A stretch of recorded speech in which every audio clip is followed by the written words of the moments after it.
Hey everyone. तो आज हम जो हमारी वर्क एनर्जी एंड पावर का सेकंड सीरीज़ लेके आए हैं न्यूमेरिकल की। तो उसी टॉपिक से रिलेटेड कुछ और न्यूमेरिकल हम देख लेते हैं जो प्रीवियस ईयर्स के कुछ पेपर में पूछे गए हैं। तो ये एक DSSB में TGT साइंस में पूछा गया क्वेश्चन है। तो ये हम देखते हैं इसके क्या क्वेश्चन कहा है हमें। A particle of mass m at rest is acting upon bye a force F। ठीक है, यहाँ पे ये आप कैपिटल F कर लीजिए। For a time t is kinetic energy after an interval t etch. तो इसने पूछा है कि पार्टिकल जिसका मास क्या है, m है, जो कि रेस्ट पे है। ठीक है, उसके ऊपर कोई फोर्स F लग रहा है और जो टाइम है वो t है। तो इसने कहा है कि t टाइम इंटरवल के बाद, अभी मान लो वो रेस्ट पे है, time 0, t is equal to 0 है। तो टाइम जब हमारा t हो जाएगा तो उसके ऊपर कितनी उसकी काइनेटिक एनर्जी होगी। अभी आपको पता है काइनेटिक एनर्जी क्या होती है, हाफ mv² होती है। तो जो मास है वो m दे दिया, लेकिन जब टाइम हमारा t is equal to t होगा तो जो आपका v है वो हमें नहीं पता कितना होगा।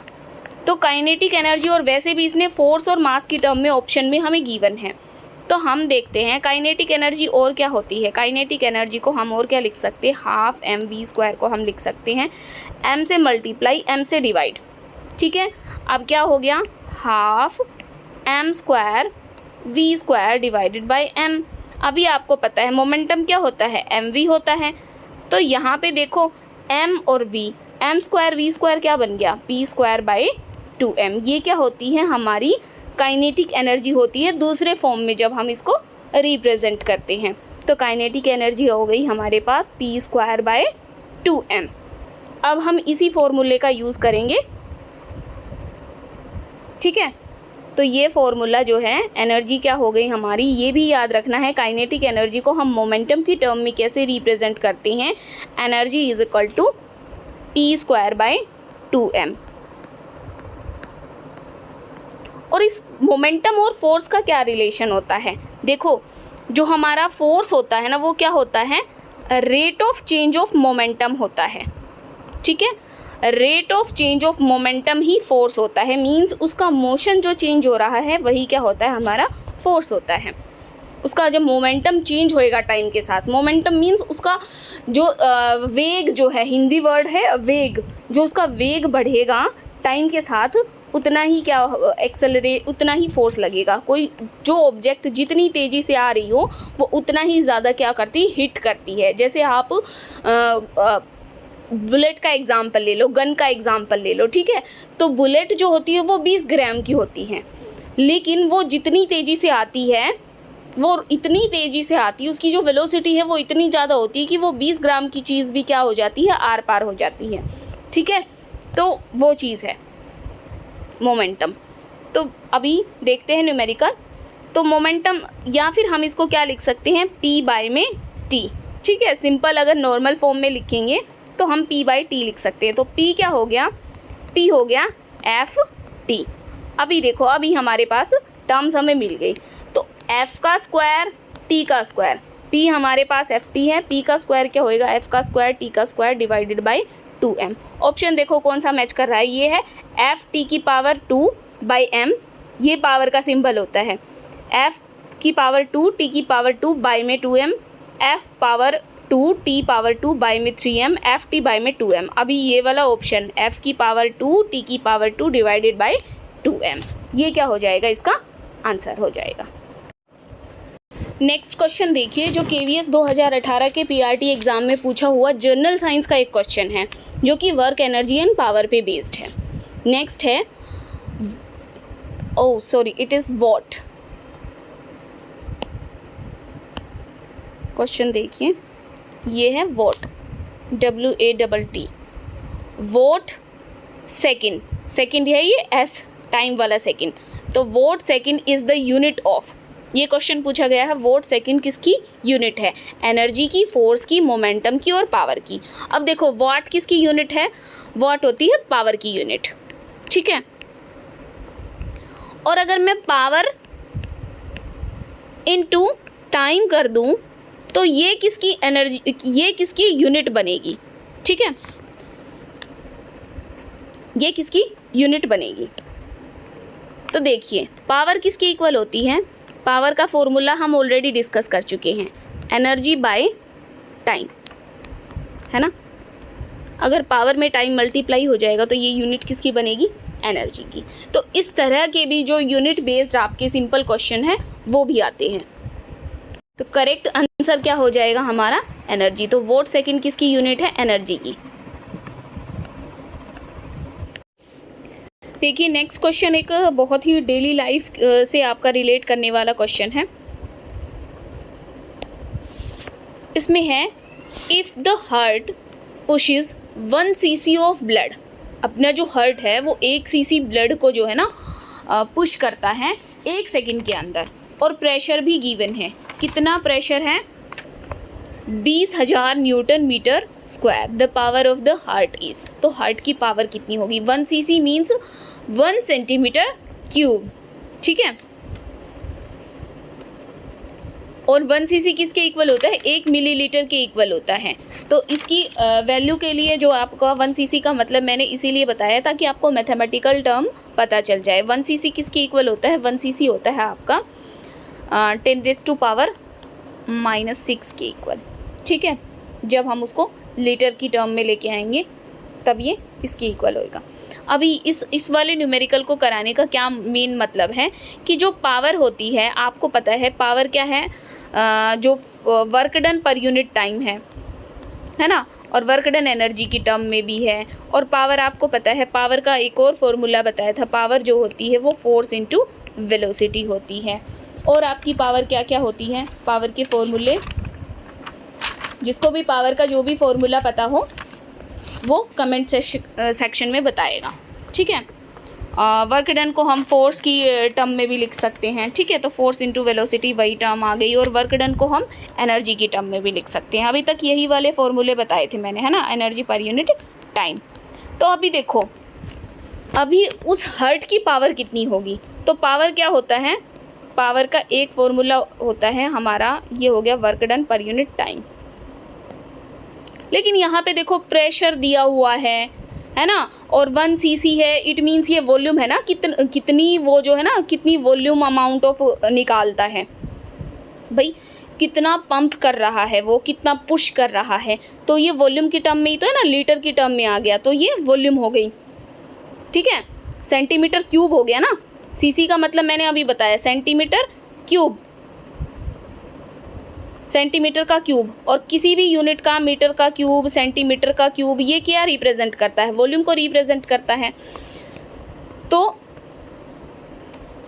एक और फॉर्मूला हो जाएगा आपका प्रेशर का, पावर का, पावर हो जाएगा pressure into change in volume, PDV. आपने थर्मोडायनामिक्स में कभी नाम सुना हो, जो लोअर क्लासेस के हैं उनको तो नहीं पता होगा, जो हायर क्लासेस के हैं जैसे 11th में जो पढ़ते हैं, 12th में जो पढ़ते हैं, PDV, pressure into change in volume, ठीक है। ये होता है आपका वर्क डन, वर्क डन होता है पीडीवी। ये भी आपको याद रखना है। इस न्यूमेरिकल को कराने का मेन मोटिव ये था कि अगर हम फिज़िक्स पढ़ रहे हैं तो हमें कितना हार्ट जो है ना पंप कर रहा है, आगे जाके कोई मेडिकल फील्ड में जाएगा तो उसको पता होना चाहिए चीज़ें किस तरह से निकालनी है। तो पावर क्या हो गया, प्रेशर कितना दे रखा है, जो प्रेशर की वैल्यू दे रखी है वो हम प्रेशर की वैल्यू रखेंगे 20,000, इंटू चेंज इन वॉल्यूम कितना है भाई, 10⁻⁶ बता ही दिया मैंने ऑलरेडी। और बाय में टाइम कितना है, 1 सेकंड के अंदर इतना कर रहा है, तो प्रेशर कितने आ गया, 2 इंटू 10⁻⁻²। देखो ये यहाँ पे 4 है, यहाँ पे 6 है, ठीक है, माइनस का 6 है, प्लस का 4 है, क्या बचेगा माइनस का 2। तो ये कितना आ गया 0.02 वॉट। इतने वोट का क्या है, वो हार्ट का जो है ना पावर है, ठीक है। फिज़िक्स की टर्म में अगर हम बताएं कि उस हार्ट की क्या पावर है, क्लियर है। ये न्यूमेरिकल भी बहुत एक अच्छा न्यूमेरिकल है।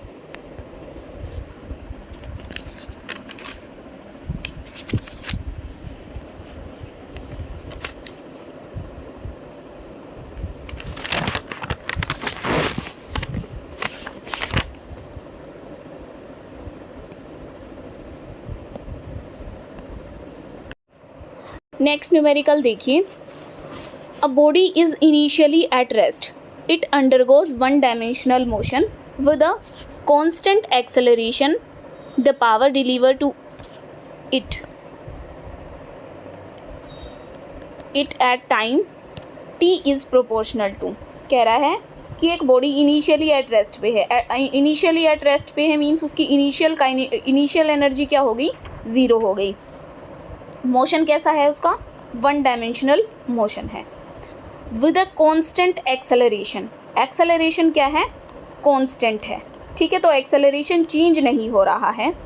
कह रहा है कि power deliver to it at time t is proportional to, तो पावर जो है टाइम टी पे जो होगी वो कितनी होगी, तो पावर हमें बतानी है। अभी हमें पावर का फॉर्मूला, अभी हमने सारे फॉर्मूले देखे थे, तो पावर क्या होता है, फोर्स इंटू वेलोसिटी होता है। फोर्स क्या होता है, मास इंटू एक्सेलरेशन इंटू वेलोसिटी, तो पावर ये हो गई। लेकिन ऑप्शन में पूछा है टाइम टी के अकॉर्डिंग, तो इसने कुछ कंडीशंस भी दी हुई हैं, means proportional to time t इसने ये पूछा है। तो वेलोसिटी को हम टी की टर्म में लेके आ सकते हैं क्योंकि मास भी कांस्टेंट होता है, एक्सेलरेशन पहले ही इसने दिया है कि एक्सेलरेशन कांस्टेंट है, तो v जो होता है हमारा, v जो होता है वो देखेंगे अभी हम। u is equal to v is equal to u plus a t, equation of motion का यूज़ करेंगे। एक क्या होती है, v square minus u square is equal to a t, लेकिन हमें v चाहिए तो हम ये वाली यूज़ करेंगे, v square minus u square is equal to 2as, ये होती है, ठीक है। तो अभी हम v is equal to u plus a t इसका इस्तेमाल करेंगे, ठीक है, वी विल यूज़ इट। तो पावर जो है हमारा वो मास इंटू एक्सेलरेशन और वेलोसिटी की हमने वैल्यू पुट करनी है। तो v हमें पता नहीं है, u हमें पता है, एक्सेलरेशन क्या है, कांस्टेंट है, और t क्या हो जाएगा, टाइम तो t ही गिवन है, तो मीन्स यहाँ पे क्या हो जाएगा, 80 हो जाएगा। तो पावर किसकी इक्वल आ गई, ma²t। तो पावर t के किस फॉर्म में प्रेजेंट हुई, पावर जो है टाइम की जो है ना डायरेक्टली प्रोपोर्शनल हो गई, p is directly proportional to t, ये हमारा आंसर होएगा।